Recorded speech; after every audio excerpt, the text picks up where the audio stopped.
THQ.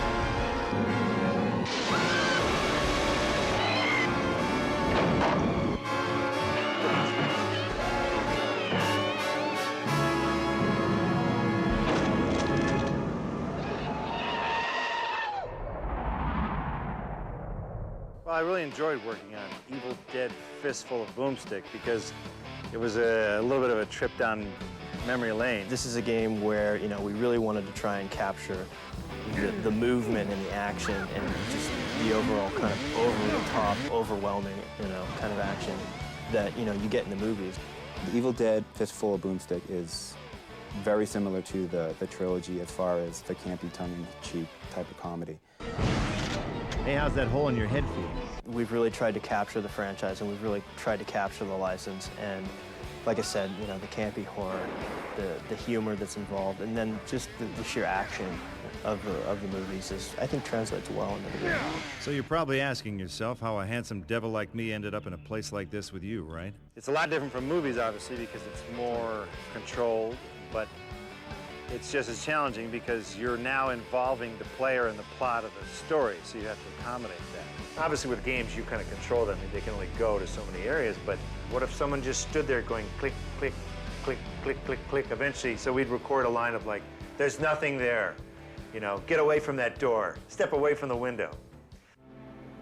Hello? Hello? Hey, wake up and smell the corpses.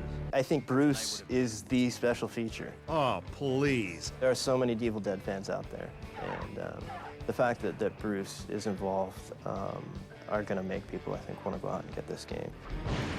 Bruce is a great guy. That hack wouldn't know the real Necronomicon from a roll of extra fluffy two-ply. Sam loves complaining about my performance after the fact. And he goes, what were you thinking when you did that reaction? I'm like, where were you, eating a sandwich? You're on the set. If you didn't like it, I would have changed it. Dork.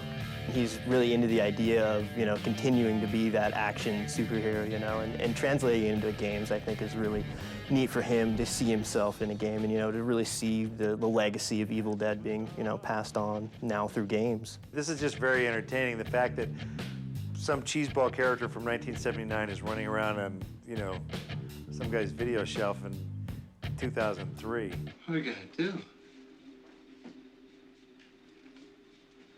We're gonna bury her. You can't bury Shelley. She's a friend of ours. If you really love the movies, then it's going to be kind of cool to play his part. And I'm glad that he's still willing to work with us on these games. Why are you torturing me like this? Why? I like the fact that people like these movies, so I'm happy to give him the next best thing. Sam's making Spider-Man now. It might be a little tougher to get that Evil Dead 4 cranking out. So in the meantime, yeah, seriously, I'm really sincere when I say that this is the next best thing. You got the guy with the saw and the witty barbs, and he's running around with chainsaws, shotguns, and monsters. To make a long story short, I was sent to hell and back, and then back again, and again. The game is basically, it's complete action. It's a lot different than the games prior, Evil Dead game. If you're familiar with the games, there are deadites, which are basically corpses. There are that come to life, and you get about 30 that can attack you all at one time, and they'll just be all over, jumping through walls, coming out of windows, and there's surprises like in every turn, every corner. One of the things that people really got excited about with this game was dismemberment, Being able to lop off somebody's arm is completely gratifying after a 16-hour day. I think that, the combo moves, being able to impale somebody, being able to just see blood fly, that's what the fans are really looking for. Just the cheeseball blood spattering, and just you go, ugh. The weapons are actually probably my favorite. Ash is the type of guy that's going to go into a hardware store and he's going to look around for the nearest thing that he can kill a deadite with. Every weapon within the game is upgradable. If it's a flamethrower, for instance, there's different upgrades for the flamethrower. I would have to say that the Gatling gun is probably my favorite maximum destruction weapon. The chainsaw is definitely the #1 thing that you use throughout the game, and it's going to be fun throughout the time. And one of the coolest things in the game actually is you can lop off a deadite at the waist with the chainsaw, and they'll continue coming at you. They'll be crawling after you, you know, with their arms, which is just great. Chainsaw is going the entire time. That's something that Sam was always trying to make happen, is the chainsaw was constantly puttering. In the film, we had to have tobacco being pumped through tubes up my leg and up my arms and into the chainsaw, so at the end of the day, when we took it out, I got these nicotine stains all the way down my whole body, so thank God for video games. That Ash does not have to have a tube full of nicotine going up his butt. We tried to really give the person who's playing this game enough control from a third-person standpoint to really see what was going on. Every animation is dictated through the targeting system. Ash can actually target over his shoulder, behind him, and all this is tied to the camera as well, too. So if he were to actually target and shoot over the shoulder, the camera follows the targeting system pretty well. The environments of the game are set up such that we have 3 environments that are centered around Dearborn, and they're in modern time. So we've centered, you know, different areas within Dearborn, and then we actually have 3 other environments that are set in historical areas. We've got a colonial environment and a Civil War environment, and then the final map on the game actually is a post-apocalyptic Dearborn. So this is, you know, the Deadites have been in control for a certain amount of time now, and they've just completely destroyed everything. How did you know what Dearborn looked like during the Civil War? You obviously researched it, right? Absolutely. We had a team of researchers. Okay, good. It's from the Smithsonian? Okay. It's kind of interesting to see the different clothing that the Deadites are wearing, and the different types of dialogue that they use. I think that's kind of cool, and I don't think you can use it for a history test, but I think that it's pretty fun to go back in time.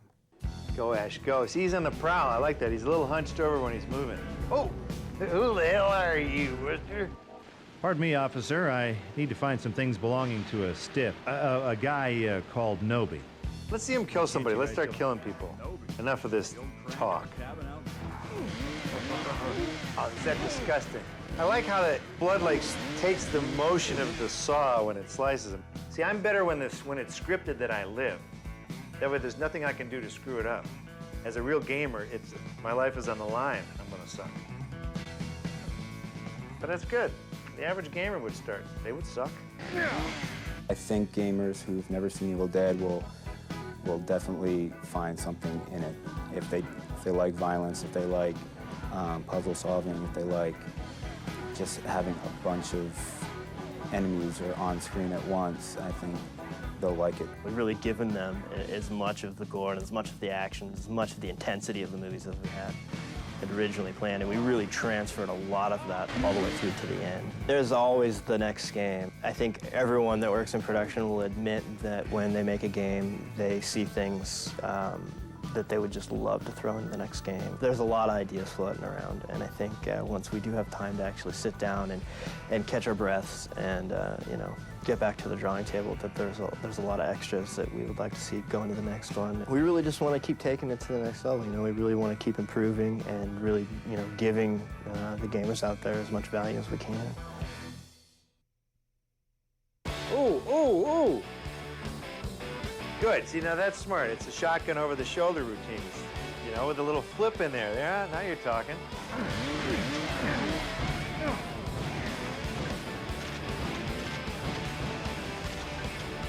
Little finesse. They've got the Ash. They've got the essence of Ash. Little flip, little gunshot, little chainsaw, and away you go. Everyone goes home happy.